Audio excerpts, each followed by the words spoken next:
Hey guys, tonight we journey deep into the damp stone corridors and hay-strewn training fields of medieval Europe, not as a brave knight, sword gleaming in the sunlight, but as the poor soul behind the scenes, a squire, your job.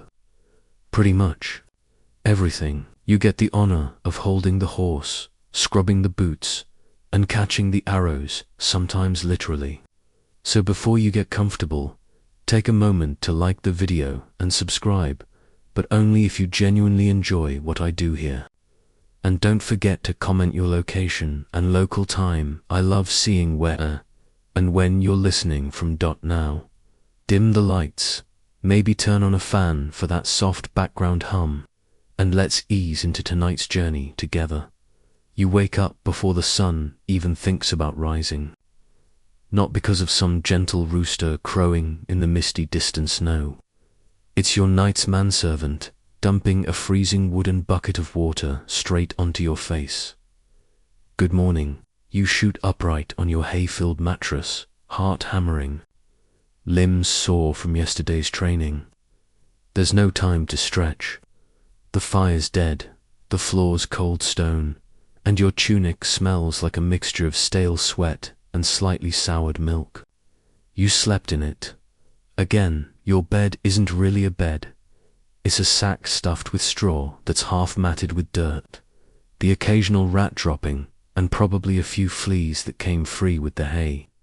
Above you, a wooden beam creaks as another unlucky squire thuds across the floorboards, dragging a chamber pot. He nods at you, his expression saying, "Yep, another day of this." You nod back. Your first task is to clean your knight's chamber, specifically remove the smell of fermented onions and whatever that is on his boots. He's not a morning person. Most aren't, especially when they've been drinking mead and shouting at the fireplace until midnight. So you move quickly, gathering his gear, folding his cloak, and gently poking the embers to revive the fire. The room is still thick with smoke and the pungent odor of chainmail left too long near the hearth. By the time your knight stirs, you're already halfway through preparing his wash basin. You carry the heavy pewter bowl, still dripping from the icy well, and set it near the window to catch what little light there is. He grunts, waves you off, then finally stands up, naked, hairy, and with all the grace of a grumpy bear. You hand him a rough wool towel and avert your eyes. You're 14. You weren't emotionally prepared for this part of the job. The morning routine is brutal, but that's just the appetizer. Because before breakfast, you've got to be outside, boots laced, tunic belted, and sword practice ready. The training field is already full of other squires running drills in the grey dawn mist. You join the line, and it begins. Lunges, blocks, mock duels. The wooden practice swords are heavy and unbalanced. They thwack against your shins and elbows, bruising muscle and pride. You trip once and get a face full of wet grass. One of the older squires snorts. Try not to die before breakfast, newbie. And speaking of breakfast, get excited. It's bread, a lump of hard cheese, and if you're lucky, yesterday's cold broth. You eat standing up because there's no real time to sit. You gnaw at the crust like a half-starved squirrel while mentally going over your night's schedule. Today, he's riding out to meet the Baron. That means the horse must be groomed, saddled, armed, and waiting. By you, after stuffing the last of the crust into your mouth, you run to the stables. The smell hits first manure and hay, warm leather and wet fur. You locate your knight's destrier, a massive, stubborn beast with eyes like polished black, marbles and a personality best described as passive-aggressive thunderstorm. You grab the brush, start working out the dried mud from its flanks, and get rewarded with a tail swat to the face. You sneeze. Again. Horses, as it turns out, don't. Like squires, they tolerate nights barely. But you're just the kid who cleans their hooves. You whisper calming words as you strap the saddle and double-check the stirrups. This is the third time this month you've had to relearn what happens when a girth strap slips mid-gallop. Hint, it involves screaming, falling, and one very angry night. And just as you're about to breathe, thinking the worst of the morning is behind you, there's the horn. Your knight is ready.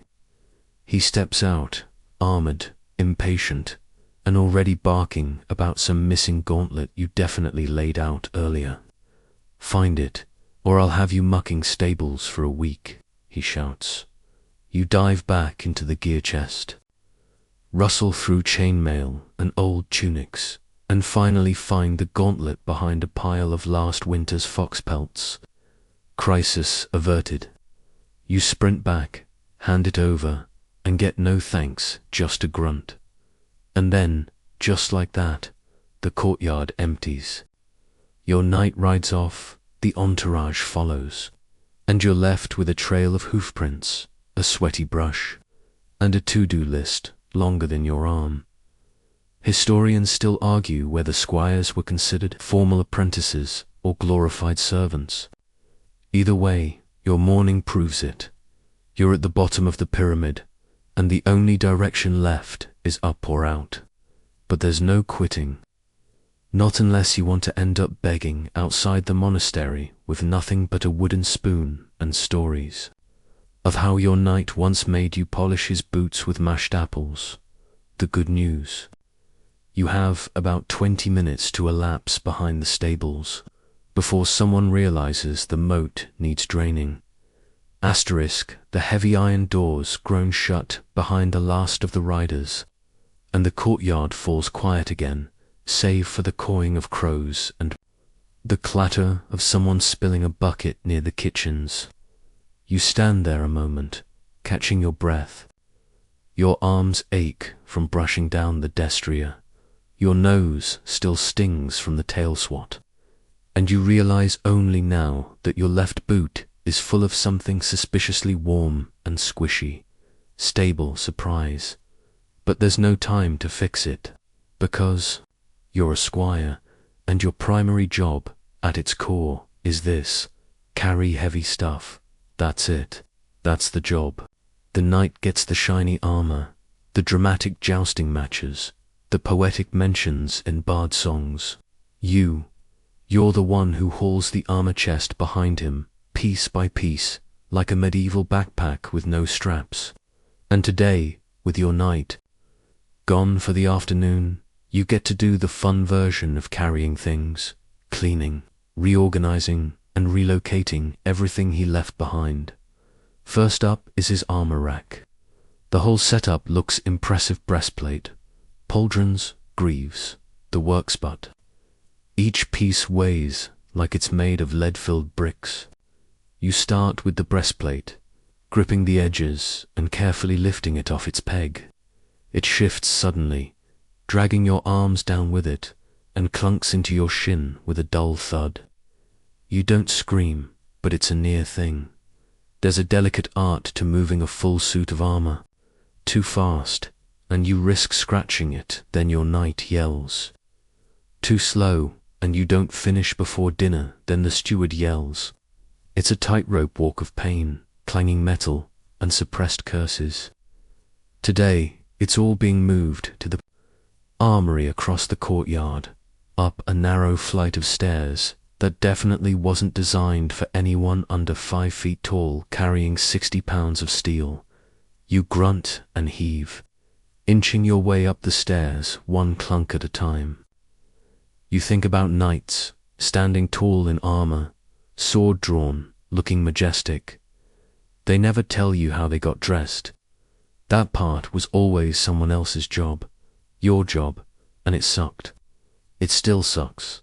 A fact you now know by heart. A full suit of armor in the late medieval period could weigh anywhere from 45 to 60 pounds, and no, it didn't make people immobile like some lazy modern movies suggest. But try carrying all of that in awkward armfuls while ducking under door lintels and dodging the cook's dog. Different story. You finally reach the armory, arms wobbling like half-cooked porridge, and set the breastplate down. Not gently, you're past gentle. You place the helmet on the rack, remembering how your knight insisted it be polished so thoroughly it reflects his noble destiny, which, last time, included you getting yelled at because his reflection looked fat. Not the helmet's fault, honestly. As you drag the last of the greaves across the flagstones, you glance out the narrow window. A pair of boys are playing with sticks outside the village bakery, pretending to be knights, shouting heroic things, swinging their mock swords in dramatic flourishes. You used to do that too, before you were assigned to actually be a knight. Squire, you smile for half a second, then remember you still have to carry the saddle, the war lance, and his entire collection of decorative shields, 2 of which are cracked.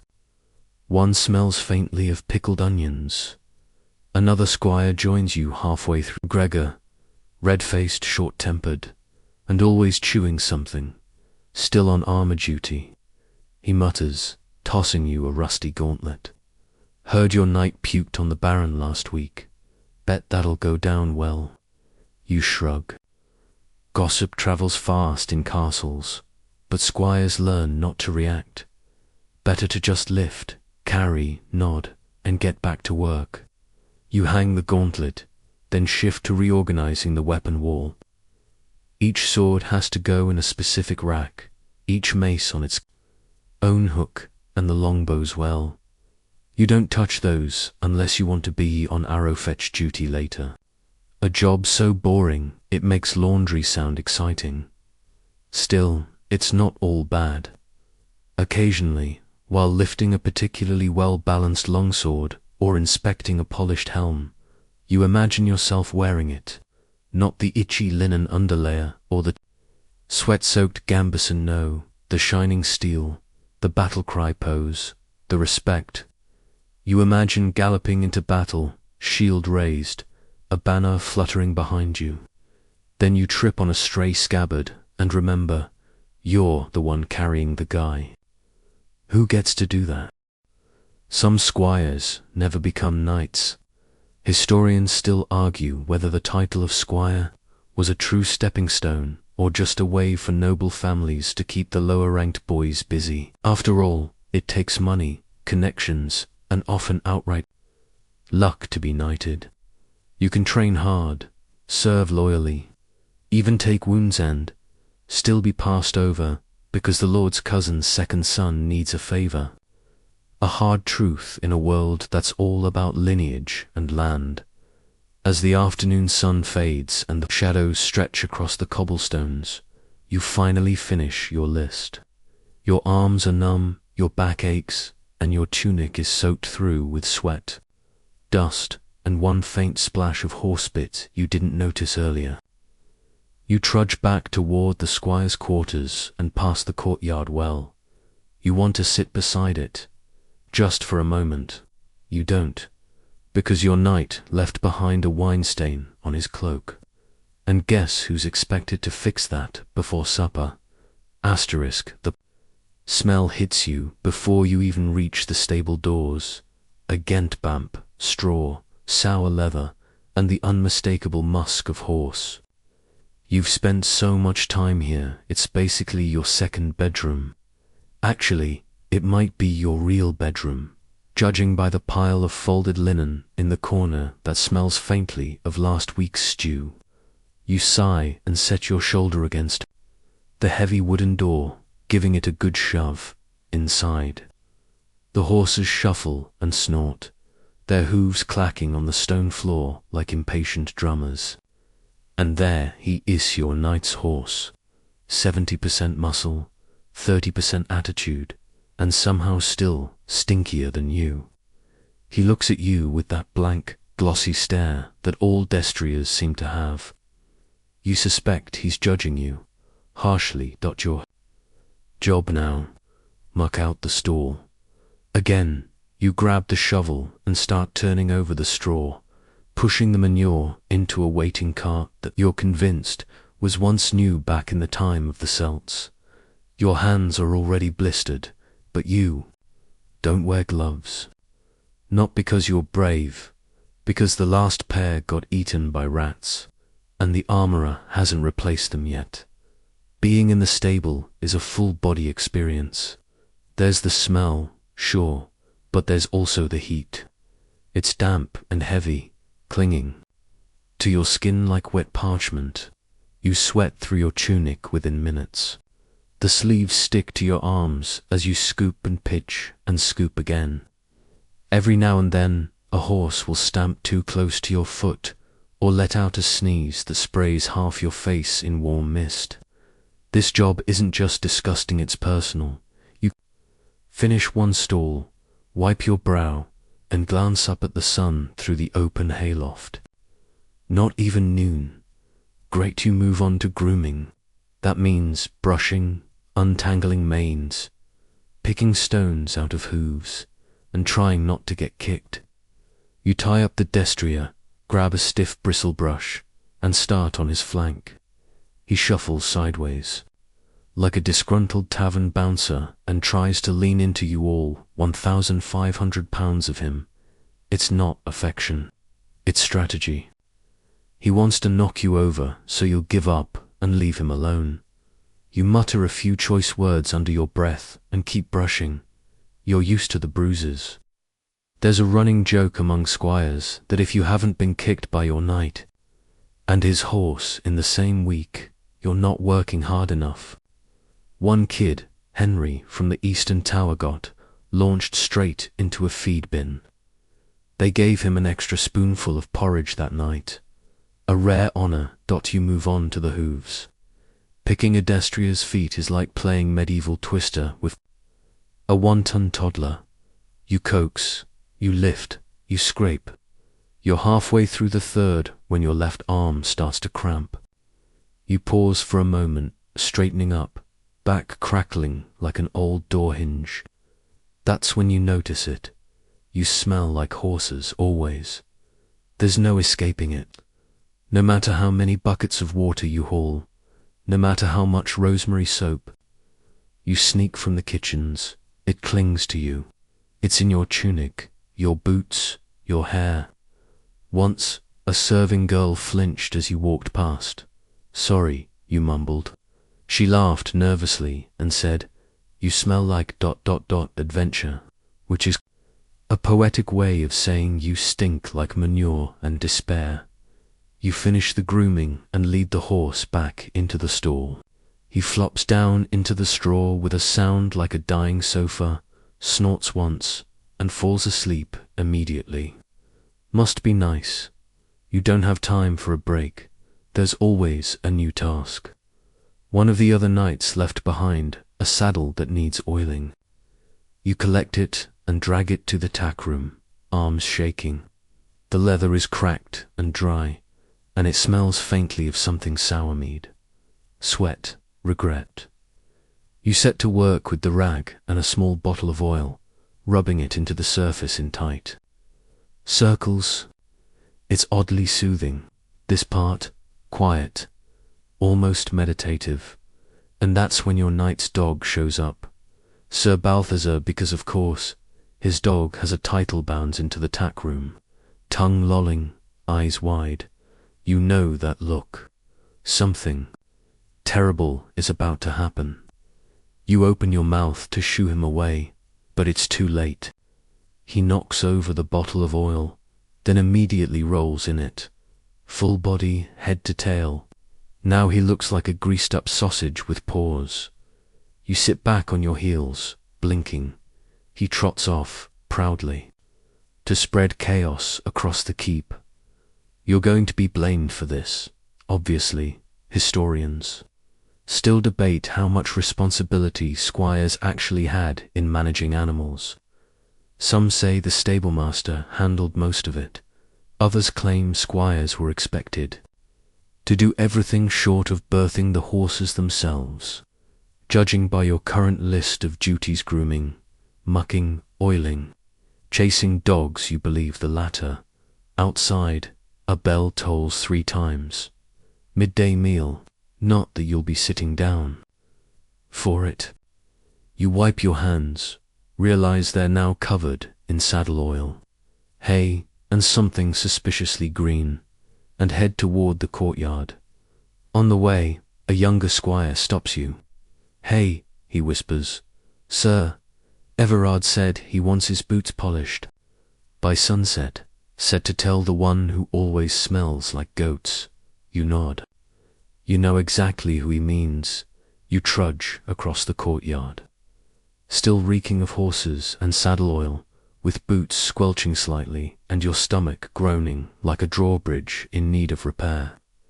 It's nearly midday, and all you've eaten today is a heel of bread and half a dried plum you found in your pocket left over from yesterday. Probably you chew on it anyway. Your next task: bathing your knight. Yes, bathing, not yourself, of course. Don't be silly. You're at the bottom of the medieval hygiene pyramid, and hot water is reserved for people with land, titles, and the ability to yell.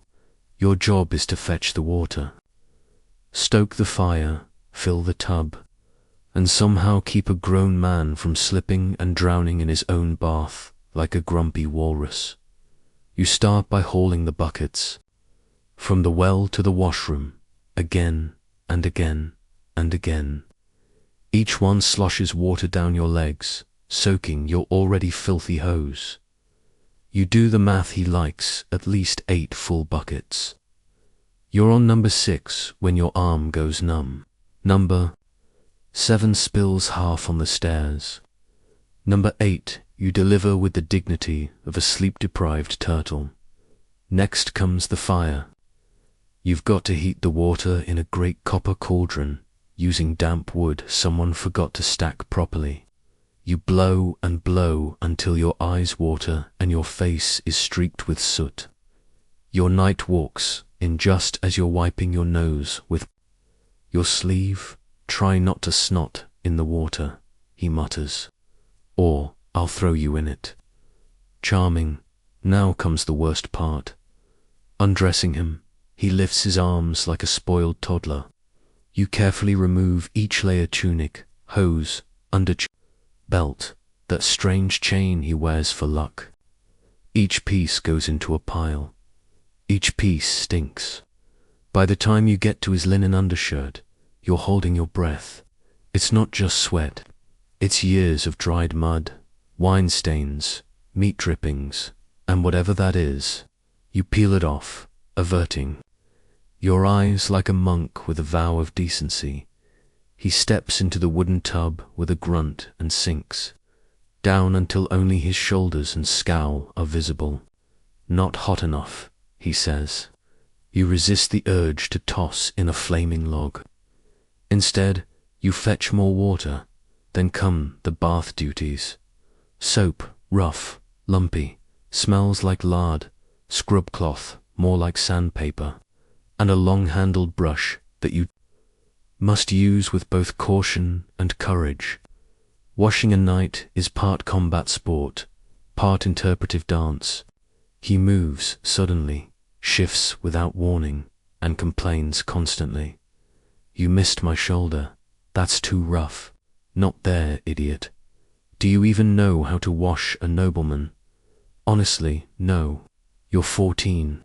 You were supposed to be learning swordplay and chivalry, not back-scrubbing a man who just belched roast mutton into your face." Still, you work quickly. If he's in a bad mood, he might splash you, or worse, demand a second rinse. You pray silently to any nearby saints that he doesn't ask for a scalp rub again.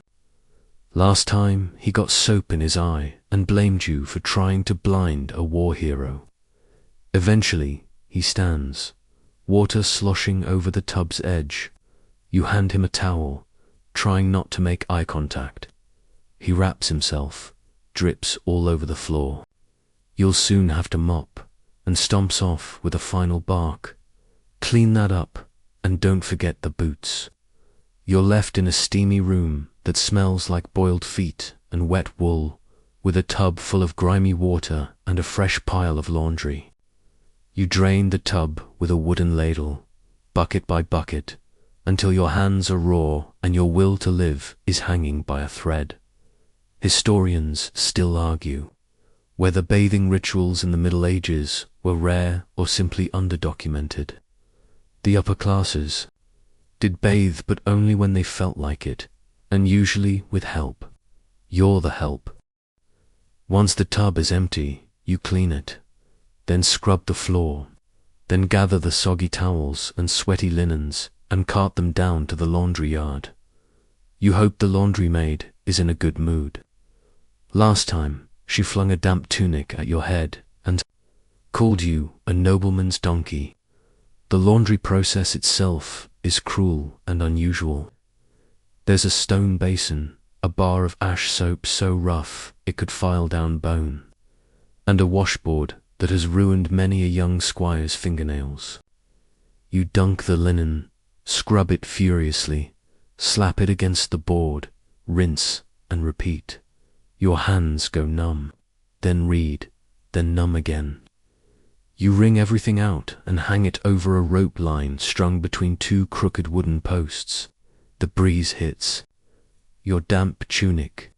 You shiver, and just as you're tying the final knot in the laundry line, the dog returns.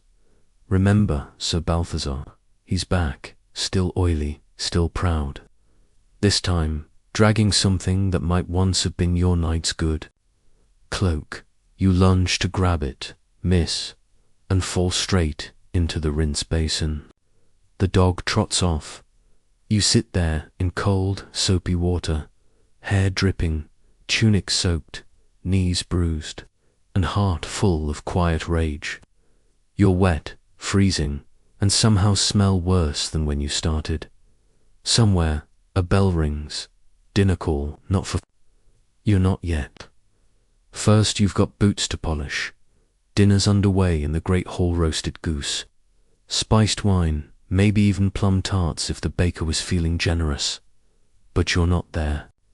You're crouched on a stone bench in the Squire's corridor, bent over a pair of leather boots, so battered and weather-worn they look like they survived the 100 Years' War before your knight ever wore them.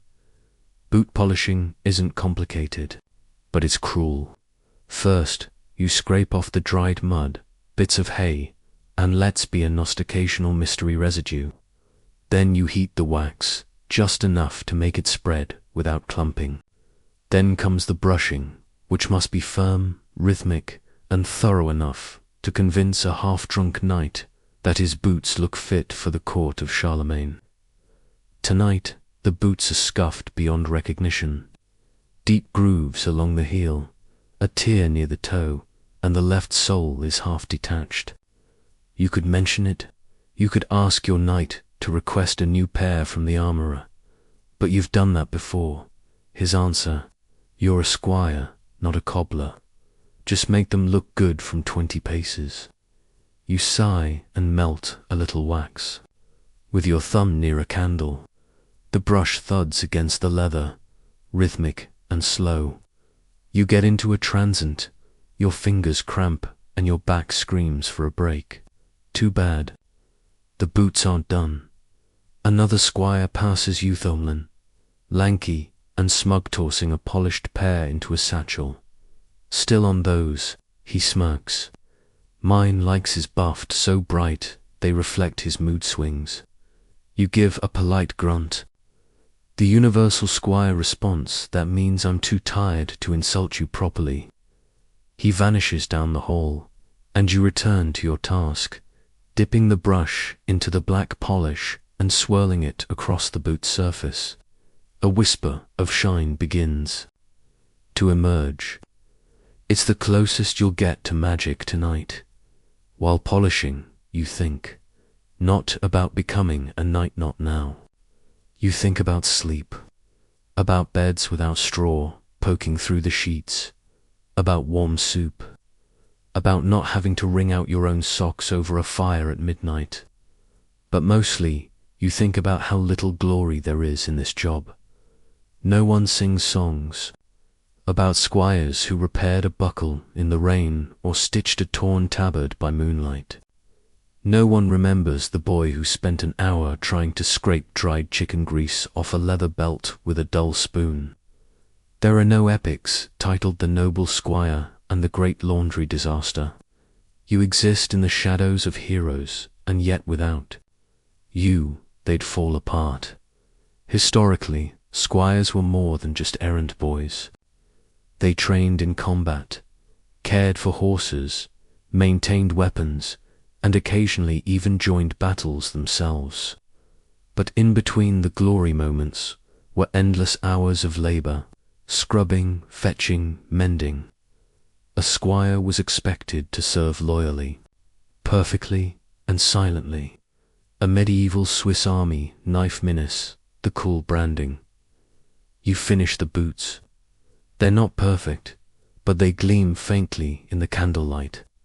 You line them neatly beside your knight's chamber door, toe-to-toe, just as he likes them. Then, like a ghost, you slip away down the corridor. You don't expect thanks. You just hope he notices enough not to yell tomorrow. Back in the squire's quarters, a few boys are already asleep. Others are playing dice with pebbles. One is quietly crying, facing the wall. You ignore it. Everyone cries eventually. Usually after a day spent polishing boots while hungry. You sit on your cot-thin linen, overstrawned, remove your shoes. Your toes are damp, blistered, and smell faintly of hay, vinegar, and sadness. You rub them briefly, then pull a blanket over yourself. It's scratchy, and there's a suspicious hole in the corner where something might be nesting. You don't care. Just as you start to close your eyes, there's a knock at the door. Sharp, annoyed, fetch water. A voice calls, "Sir wants his foot basin filled." Of course he does. You groan, quietly, stand, slide your shoes back on. Your legs are heavy, your hands are raw, your stomach still empty. But you go, because you're a squire. And this is what squires do. It's pitch black outside now. The kind of medieval night that feels thick like it's pressing down on the castle walls. Torches flicker in their sconces, casting long shadows that sway like tired dancers on the stone. You grip the handle of the wooden bucket and trudge toward the well. Again, the courtyard is quiet. Only the distant murmurs of drunken knights echo faintly from the great hall. Somewhere a dog barks. Probably Sir Balthazar, off committing another minor crime. The well sits in the middle of the yard, like a tired old manoways, watching, always grumbling. You lower the bucket slowly, the rope creaking with familiar tension. It hits the water with a soft splash. You haul it back up, arms aching. You're not even halfway through tonight's tasks. Back upstairs, you pour the cold water into the shallow copper basin just outside your knight's door. It steams faintly in the chill air. You dip your fingers in out of curiosity. He'll complain, but you're too tired to warm it. Again, as expected, the door creaks open, and your knight stares down at you in his linen undershirt and half-buttoned cloak. "It's cold," he says. You nod. "Yes, my lord." He glares, then grunts and slams the door. You take that as a victory. You turn around to leave. But before you can take a full step, you hear it. "Bring me my writing kit." Of course, his writing kit. You head back to the squire's room, where it sits tucked beneath a low bench. A wooden box, smooth from years of polish, containing his quills, inkpot, sealing wax, and scraps of parchment he pretends are royal decrees. You carefully carry it back up, walking like a cat on a fence post, to avoid spilling ink on the stone. He takes it from you without a word. You bow. again. Your spine feels like it's permanently bent at a 30-degree angle. As you leave, you glance down the corridor toward the kitchen door. The faint orange glow means the hearth fire is still burning, which means there might still be food. You slip down the stairs, heart pounding with cautious hope. You push open the heavy kitchen door. Inside, the hearth glows, pots hang overhead, and 3 kitchen boys are curled up on sacks of grain. One lifts his head, sees you, and gestures toward a wooden bowl near the corner. You hurry over, lift the lid, and there it is, gruel, cold, clumpy, slightly congealed. Perfect. You eat in the corner, crouched beside the fireplace. It's thick with barley and something that might be onion or garlic or possibly boiled turnip skin.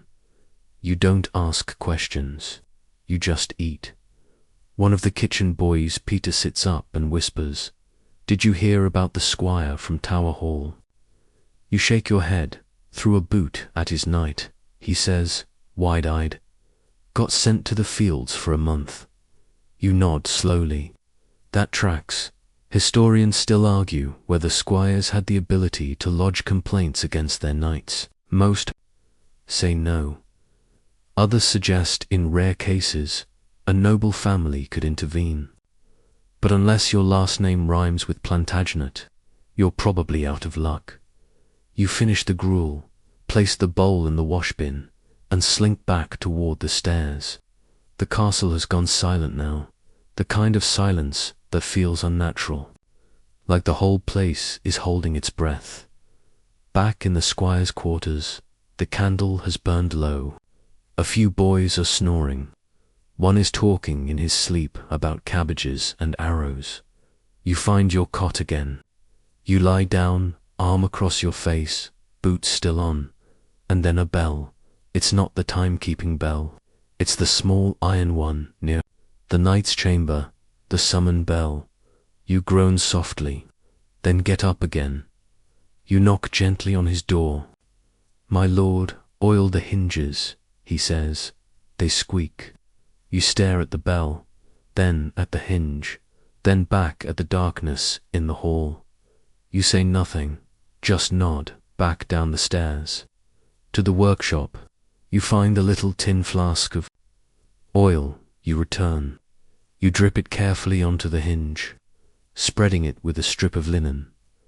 It doesn't squeak anymore, but the silence now feels worse. You go back to bed, or try to.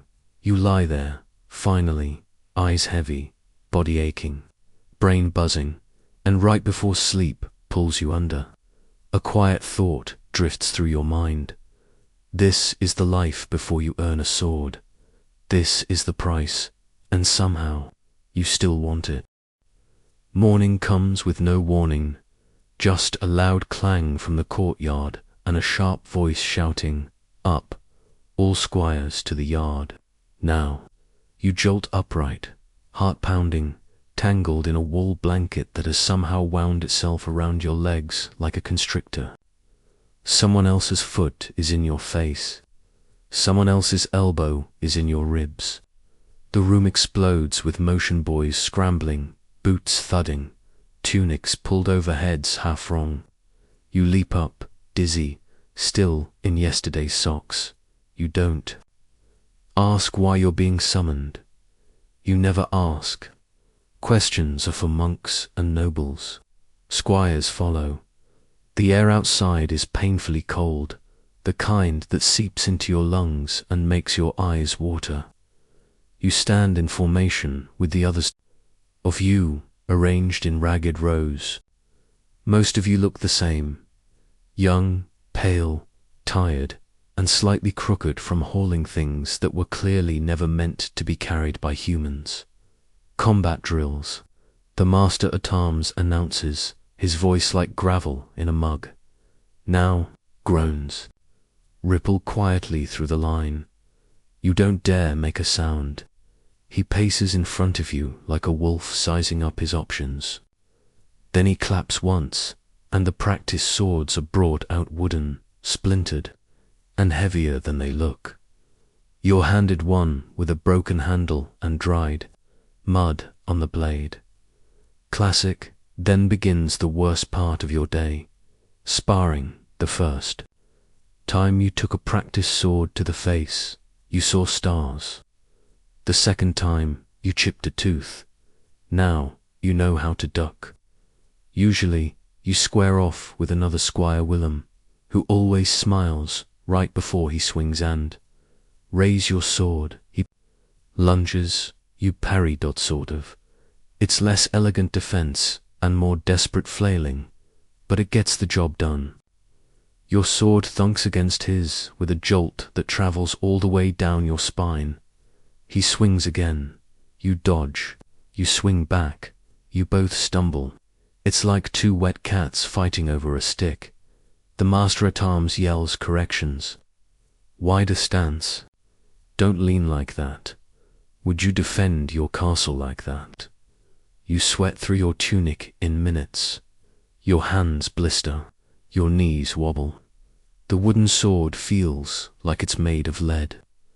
But you keep going, because this night training. Historians agree that martial training was a core part of a squire's duties. You weren't just a servant, you were a soldier in training, a page-turned-warrior, the eventual bearer of your own crest. Eventually, after a few more bruises, after the sparring comes shield drills. You line up with wooden shields the size of wagon wheels and run across the yard while getting pelted with dull arrows. They're supposed to be safe. They're not. One hits your shin, and you swear you see your ancestors laughing. Then come the javelins. Grip firm, shoulder straight, throw with your hips, says the drillmaster. Your first one lands 3 feet in front of you and sticks into the ground, like a disappointed father. Your second one hits a hay bale. Your third one hits another squire. Oops. The drill master doesn't stop for injuries. He'll walk it off, he grunts. You don't walk it off. You limp it off after javelins. It's time for armor drills. Not full armor, not that lucky but weighted tunics and helmets. The helmet you're given is slightly too large, so it slides down over your eyes every time you move. You try to see. You trip over your own feet. The drill master laughs. So do the others. Again, he says. So you do it again and again. By the time the sun is directly overhead, your muscles are jelly, your arms are noodles, and your brain has turned to something that resembles boiled cabbage. You can't feel your fingertips. You're not sure if you can blink properly. The last task of the morning, weapon cleaning. You gather up the dulled swords, the bent practice spears, and the battered shields. You cart them to the forge, where the blacksmith's apprentice points without looking up. Bench now. You obey. You scrub the swords with oil and cloth, carefully removing rust and dried grass. Each one is heavy, unforgiving, and somehow always colder than the air around you. You line them up neatly when you're done, each one gleaming in the torchlight. One day you'll wield one of these for real. Maybe, maybe not. Willem slumps beside you, nose still bleeding from earlier. Think. We'll get to eat today, he asks. You blink at him. Didn't we eat last week? He laughs, then winces. Fair. You both sit there, too tired to stand, smelling faintly of sweat, oil, and misplaced ambition. You think, maybe, just maybe, your knight might let you hold his real sword today. Just for a second. Then the drill master walks past and drops another armload of spears at your feet. Nope, not. Today, the afternoon sun slants across the courtyard like it's trying to apologize for everything the morning put you through. It doesn't help. You're sore in places you didn't know could feel sore. Your tunic is clinging to your back like a second, less comfortable skin. And your brain, it's somewhere between numbly obedient and accidentally humming a funeral march. You're back in the stables now, again, because what better way to unwind from combat training than to scrub manure off hooves? Your knight's destrier, Sir Garrick's pride, and Joy's named something predictably dramatic. Tempest, or maybe Iron Thunder. You can't remember. You just call him the one that bites, and he does. Frequently, he also kicks, snorts, and once sneezed an entire mouthful of hay into your face. Today, he's unusually moody. You've got a curry comb in one hand, a wooden hoofpick in the other, and absolutely no control over this half-ton of grumpy muscle. He shifts his weight, flares his nostrils, and gives you a look that says, I am deeply unimpressed with your existence. You try to lift his back hoof. He resists. You try again. He lets you, but just enough to lull you into a false sense of success, then jerks it away and steps directly onto your foot. You let out a strangled sound that's not quite a yell and not quite a whimper, and he casually swishes his tail into your face. This is your life. You continue brushing. His coat is thick, dappled, and filled with clumps of dried mud. You scrape and scrape, sweat dripping down your forehead. Somewhere behind you, another squire is trying to bribe a smaller pony with an apple core. You hear a thud and a sharp yelp. Probably got kicked. You keep brushing. You remember a rumor something the older squires liked to whisper during late-night chores, that some knights tested their squire's worth by giving them the most ill-tempered horse they could find. That if the boy survived, he'd earn a sword. If not, ... Well, there was always the kitchen staff. You glance at Tempest. He sneezes again. The smell in the stable is an aggressive blend of hay, sweat, dung, and something deeply ancient, like fermented despair. You've gotten used to it. Sort of. It clings to you now, like a badge of rank, or a curse. Once the brushing's done, you polish the saddle and bridle with beeswax, careful not to miss the silver fittings. Your knight insists on everything looking regal, even when it's covered in battlefield gore. The reins are cracked from last week's rain. You rub oil into them, slow and methodical. Historians note that squires were expected to be expert horse handlers, feeding, grooming, training, even calming down a warhorse during battle. Romantic, right? Except no one ever mentions the part where your fingers get chewed on, your boots get stomped flat, and your only reward is a grunt of approval from a man who hasn't brushed his own hair in 5 years. After grooming, you take the horse for a walk around the perimeter. He tries to eat a torch sconce, then your sleeve, then the hem of your tunic. You gently guide him away, murmuring nonsense under your breath, like, "You majestic, hay-heating monster, I am begging you. Please don't throw me into a moat." Eventually, he calms. A bit. You make it back to the stable just as another knight passes by Sir Aldrich, tall and thin, with a nose like a dagger and a voice like someone scraping parchment with a spoon. "Still haven't outgrown that one," he says, glancing at Tempest.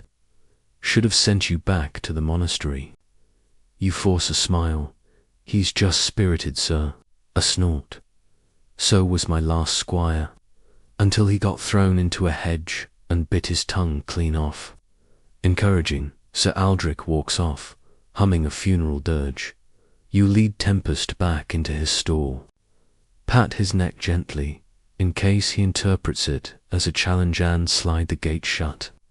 He huffs, stomps once, then settles into his hay like a retired dragon. You're tempted to do the same, but there's still feed to measure. You scoop oats from the barrel, measure carefully your night believes in calculated rations, and dump them into the trough. Tempest begins eating like he's been starved. Since spring, you sigh and lean against the wall, and that's when you hear it. Hooves need mucking, says a voice behind you. It's the stable master. His beard is full of straw, and his eyes are full of joyless obligation. Every stall, before dark, you look at the pitchfork, you look at the pile, you look at the sky, of course. You grab the fork. Muck duty is not a metaphor. It's exactly what it sounds, like shoveling piles of horse waste into a wooden cart, rolling it out to the compost pit, dumping it, and repeating until your arms feel like boiled rope. The straw clings to everything. The stench seeps into your soul. One squire, desperate for fresh air, once tied lavender sprigs around his neck. Another tried a vinegar-soaked rag over the mouth. You just breathe through your mouth and think about being anywhere else. Like inside a volcano. Hours pass. The sky darkens. Your back aches. The cart is heavier than logic allows. You dump one. Last load into the pit, wipe your hands on your already ruined tunic, and trudge back toward the keep. A sliver of moon peeks out between the clouds. Somewhere an owl hoots. You pause. You stare up at the stars, scattered and small, and for a brief moment, the castle feels quiet. Peaceful, you close your eyes and think, maybe tomorrow you'll get to practice archery, or maybe someone will throw up in the corridor and you'll be the one holding the mop. Either way you'll be there. You barely make it to supper. The hall is quieter than usual. Most of the knights still lounging around the fire with cups of ale and belted out tales of hunts that probably never happened. The squires, the squires sit near the back on hard benches, where the table legs wobble and the candle wax has formed little rivers of yellow down the edges. It smells like onions and old leather and someone's feet. Tonight's meal is thick lentil stew with crusts of bread so hard you could use them as blunt weapons. You tear off a piece, chew slowly, and try not to think too hard about what might have crawled across this bench during the day. Your mouth is dry, your face itches, your left shoulder twitches every time you lift your spoon. You glance around. Willem is half asleep with his head in his bowl. Another Squire Geoffrey is missing a shoe. No one knows why. You try to focus on the stew. It's not bad, it's edible. It has a faint warmth that reaches your belly and tells your brain, hey, at least you're not starving today. You finish every bite. Just as you're licking the last drop from your spoon, the steward walks in. You tense up immediately. That man never brings good news. Knights and squires of the East Wing. He says loudly, voice echoing, prepare your kits for inspection, now. A few squires groan quietly. One accidentally drops his bowl. It clatters across the stone floor like a tiny gong of doom. You sigh and get up. Back in the armory, it's a scramble. You're surrounded by tunics, buckles, helmet linings, and the unmistakable sound of someone swearing while trying to tighten a chest strap. Your knight's armor must be spotless, not just clean gleaming as if it's never once seen blood. Mud or your panicked face trying to scrub it before a surprise visit from a visiting baron. You start with the CHAINMAIL. It smells like a damp crypt.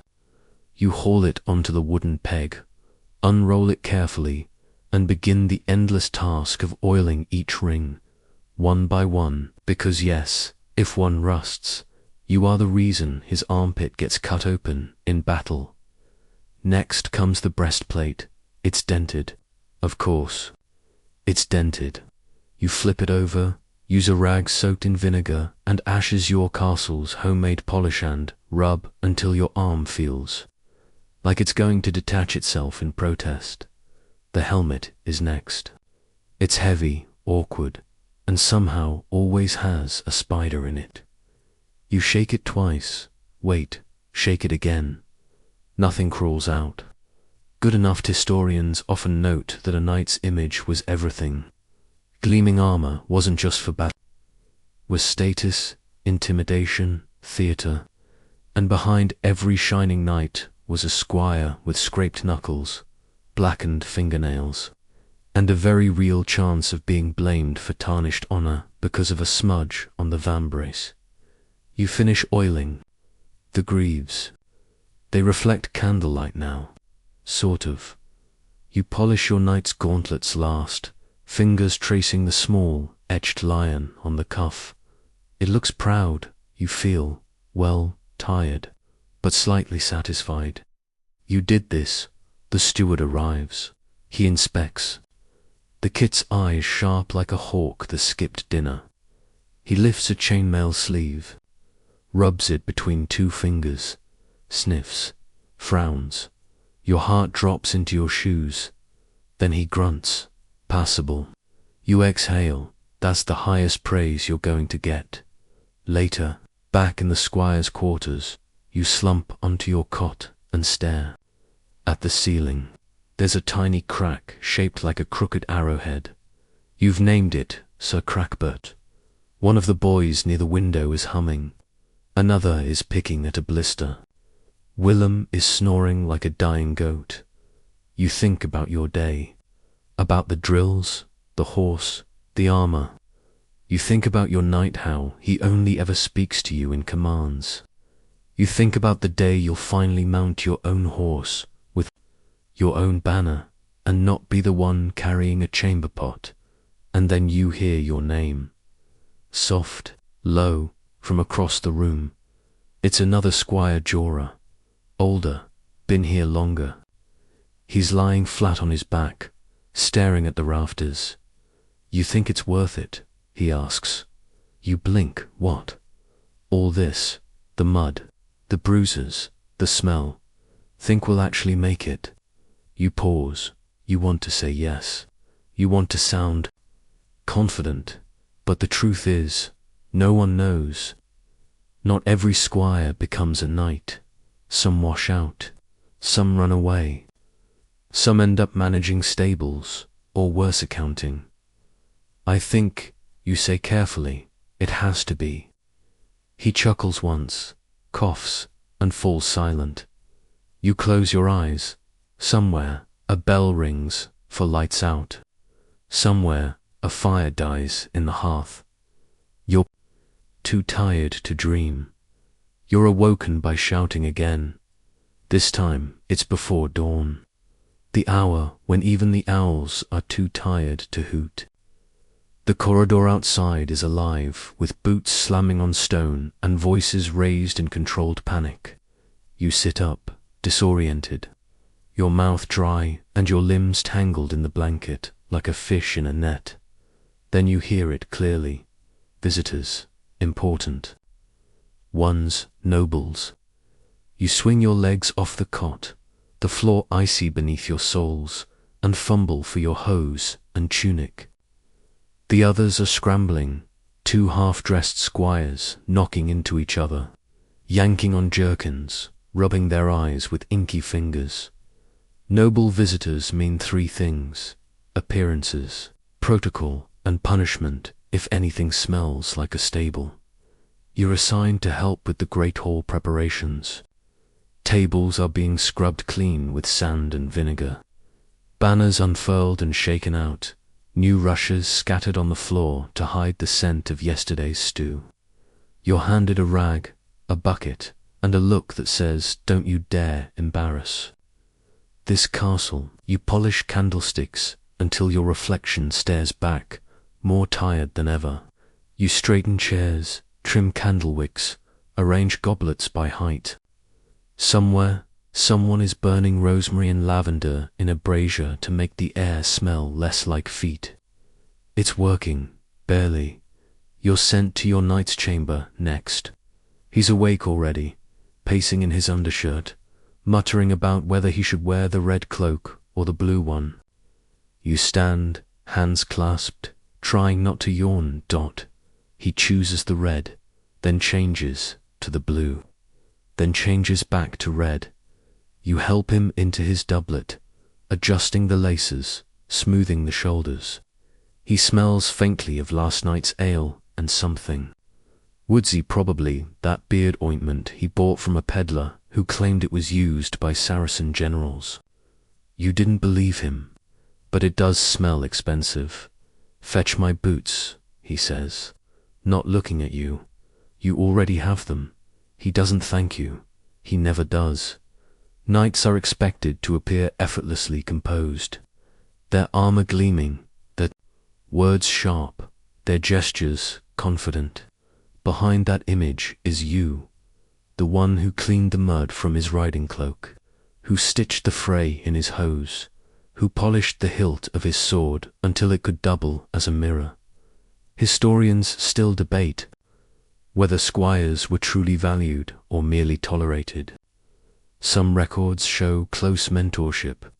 Others describe squires being frequently struck for tardiness and poorly tied knots. You've experienced both. Your knight finishes dressing and nods for you to follow. You trail behind him into the great hall, walking 2 paces back, just like you've been taught. The nobles have already arrived, 3 men, 1 woman, and a boy your age dressed in silks so fine they shimmer like fish scales in candlelight. They're seated near the fire. Your knight joins them, exchanging bows and stiff pleasantries. You stand against the wall, hands behind your back, trying to look invisible. It's a weird art being perfectly still, perfectly present, and perfectly forgettable. The boy catches your eye. He looks bored. He makes a face at you. You blink then. He rolls a silver coin toward you on the floor. It stops at your foot. You don't move.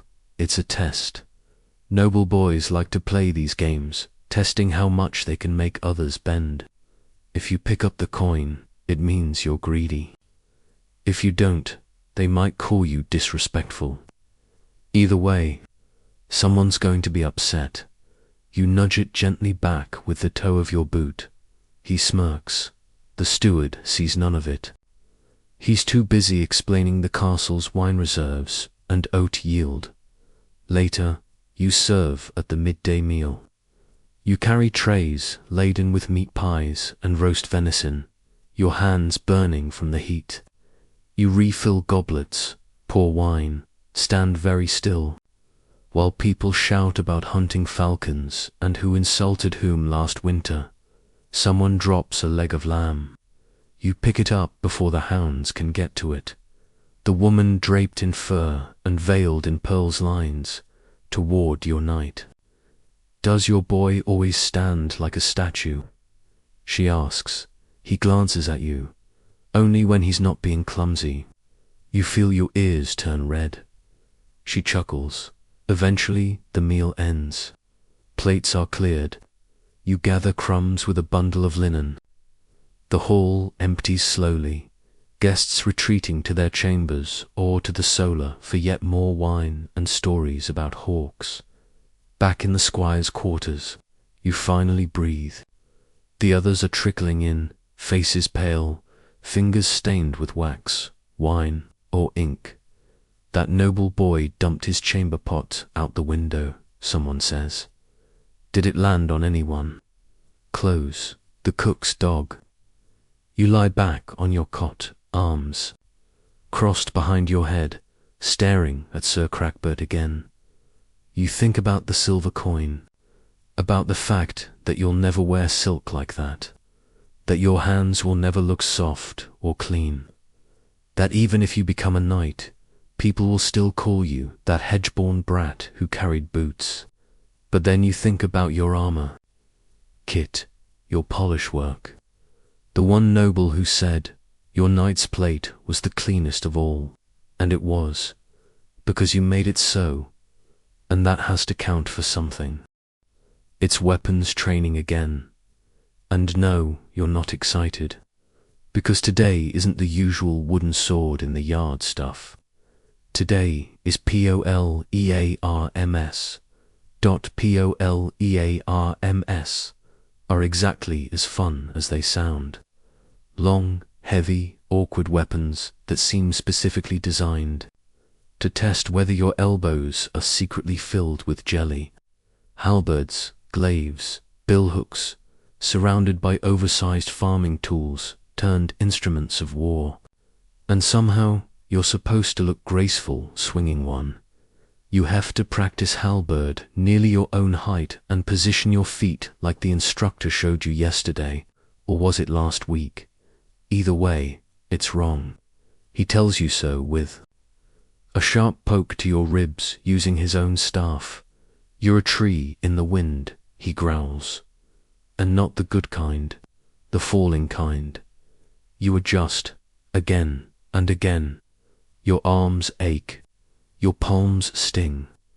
The halberd wobbles in your grip like it's trying to escape its own existence. Meanwhile, one of the other squires accidentally takes out a laundry line with the blade of his practice glaive. A tunic flutters dramatically to the ground.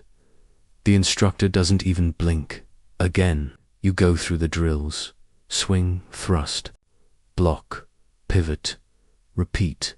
Your night watches from the shade of the wall, arms crossed. He doesn't say a word, just watches. You try not to care. You try not to hope. The truth is, polems aren't glamorous. Swords get the glory. Polems, they get the job done. Infantry weapons, crowd control, disemboweling a charging enemy without letting them get close enough to stab you back. Functional, brutal. Historians note that squires trained with all manner of weapons, not just the flashy ones. They had to be adaptable, ready to serve wherever needed. A squire might carry a banner, deliver orders mid-battle, or pull his knight out of a pile of corpses with a dagger clenched between his teeth. You swing again. This time, you nearly drop the weapon. It spins in your sweaty grip and crashes too. The ground with a loud, embarrassing clang. You freeze. The instructor stares. Your knight raises an eyebrow. You swallow. Pick it up. Reset your feet. Try again. This time, it's slightly better. You can feel the rhythm, the balance shifting. For one brief moment, you're not thinking about the pain in your wrists or the ache in your thighs.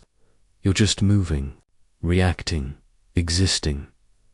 Then someone behind you trips and the moment shatters like a dropped goblet. The session ends at dusk. You're drenched, bruised. The halberd feels like it's permanently fused to your hands.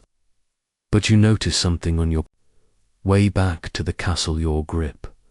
A little stronger, your stance less wobbly.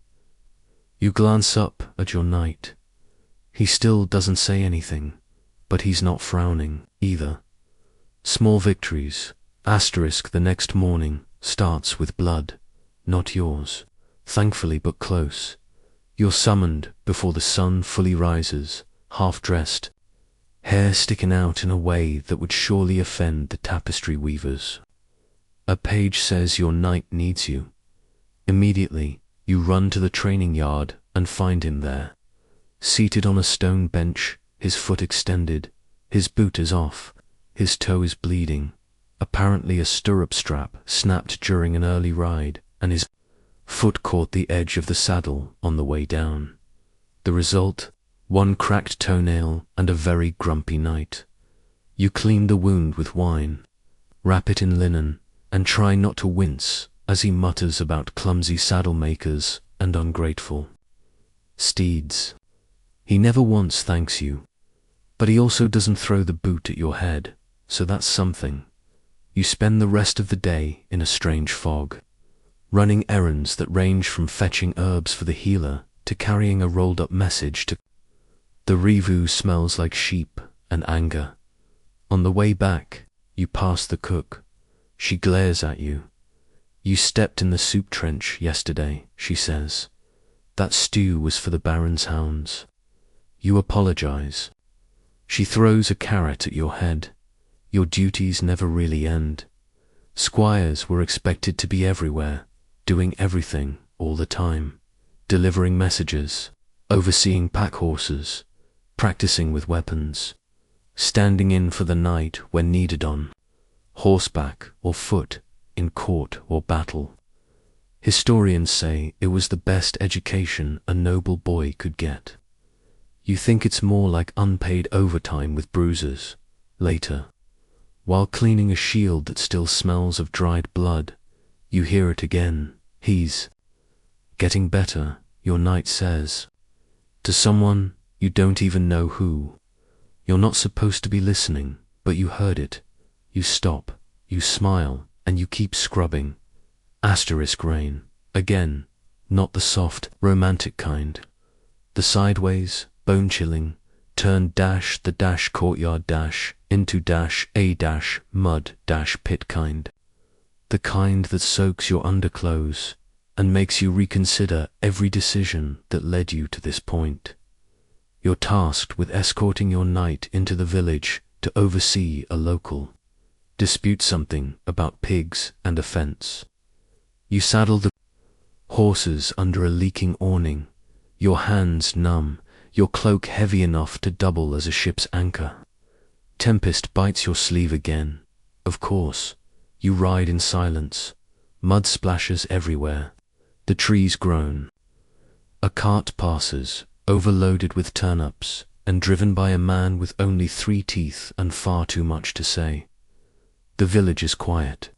Most folks hide inside when nights arrive. You dismount, hand the reins to a boy barely taller than the fence, and trail behind your knight like a shadow with sore feet. The dispute is loud. The pigs are louder. You try not to laugh as 2 grown men shout about swine while ankle-deep in slop. Your knight arbitrates with the grace of a bored judge. Eventually, one man storms off. The other nods. The pigs keep squealing. Job done. Back at the castle, you're soaked, cold, and covered in evidence that pigs are unclean animals. You change clothes and head to the kitchen, hoping for a bowl of something hot. You get porridge that tastes like wet bark. You eat it anyway. Historians still argue whether squires were better off than commoners.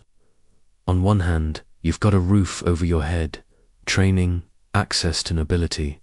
On the other, you're basically a noble's errand boy with sore shoulders and no coin of your own. You spend the evening repairing saddle straps, warming your boots by the fire, and hoping just once that tomorrow might not involve livestock. It probably will. Today, everything goes wrong. You oversleep, your boots are missing. Tempest escapes his stall and tramples the laundry line. Then, while helping your knight dress, you knock over a pitcher of water directly onto his polished greaves. He glares at you. You brace for yelling. He doesn't yell, he just says, "Go, fix it." So you do. But then the forge is out of coal. The Fletcher refuses to hand over the repaired arrows, and a visiting knight Squire accuses you of stealing his linen shirt. You didn't, but the steward sides with him anyway. Consider it a lesson, he says.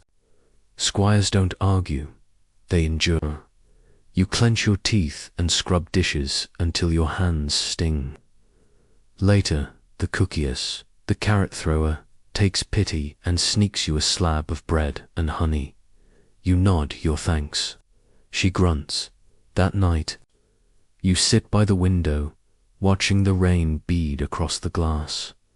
You're tired, dirty, wrongly accused, and somehow still grateful you're here, because you've made it this far. You've survived the worst chores, the coldest nights, the hardest lessons. And somehow you're still standing, still learning, still dreaming. Not everyone gets that chance. Not every squire makes it this far. And though the road ahead is still long, filled with bruises and broken straps and grumpy warhorses, you know now what it means to be part of something older, harder, and strangely beautiful. Tomorrow you'll rise earlier. Tomorrow you'll do better. And one day you won't be the squire anymore. The wool blanket tucked to your chin, sore in all the usual places, but warm, finally. Clean, finally. Quiet today was like most others. Your knight barked orders before breakfast, and you tripped over your own boot trying to carry a shield that weighed as much as a hay bale. You mucked out Tempest's stall again. He kicked the bucket across the stable and tried to eat your glove. You scrubbed a tunic that probably hadn't seen water since midsummer. You fetched a goblet, dodged a spilled soup pot, helped a younger squire with his cuirass straps. And you only got slapped twice. But there was also that moment, just before sunset, when your knight was oiling his sword, an unusual act of self-reliance, and looked at you for a breath longer than usual. He didn't smile. He didn't say thank you, but he did nod. Once, you carry that nod with you now, like a secret in your chest. You earned that, through the blisters, the bruises, the long hours, the cold floors, the stinging vinegar rags, the endless drills, the whispered doubts. You showed up. You didn't run. You didn't break. Historians may argue whether squires were respected or invisible, whether they were future knights or just unpaid labor in nicer shoes. But tonight, under this stiff blanket with straw poking your ribs, you know this. You are here. You are learning. You are becoming. The castle groans as the wind pushes through. The shutters. The hearth has gone to embers. Somewhere above, on the tower parapets, a watchman murmurs a song to himself. Too soft to understand, your breath slows, your eyes grow heavy, and in this dim, flickering quiet, you begin to drift. You see yourself not the squire with scraped knuckles and muddy boots, but the knight to come, riding tall, laughing in the sunlight, lifting your visor to the cheer of a crowd, maybe even nodding at your own squire one day, just once, the way it was done to you. But that's not tonight. Tonight you sleep, and the world for a while is gentle.